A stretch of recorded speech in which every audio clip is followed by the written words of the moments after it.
வெளியுறவுத்துறை என்ன செய்து கொண்டிருக்கிறது என்பதை காங்கிரஸ் கட்சிக்கு விளக்க வேண்டிய அவசியம் மத்திய அரசுக்கு இல்லை என தமிழக பாஜக தலைவர் தமிழிசை சவுந்தரராஜன் தெரிவித்துள்ளார்.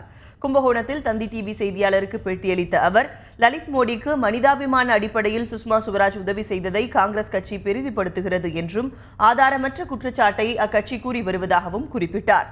ஆட்சியில் இல்லை என்ற ஆதங்கத்தில் சிதம்பரம் கேள்விகளை கேட்பதாகவும் தமிழிசை தெரிவித்தார்.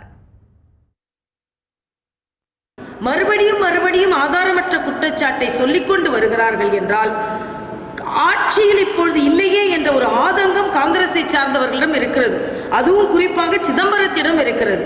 அதனால் இந்த குற்றச்சாட்டை அவர்கள் வைத்துக் கொண்டிருக்கிறார்களே தவிர இவர்கள் ஆட்சி காலத்தில் யார் மீது எப்படி நடவடிக்கை எடுத்தார்கள், எத்தனை பேரை இவர்கள் தீவிரவாதிகளை கொண்டு வந்தார்கள், எத்தனை பேர் இவர்கள் தப்பி விட்டார்கள், எத்தனை பேரிடம் இவர்கள் மனிதாபிமானத்தோடு நடந்து கொண்டார்கள் எல்லாம் நமக்கு தெரியும்.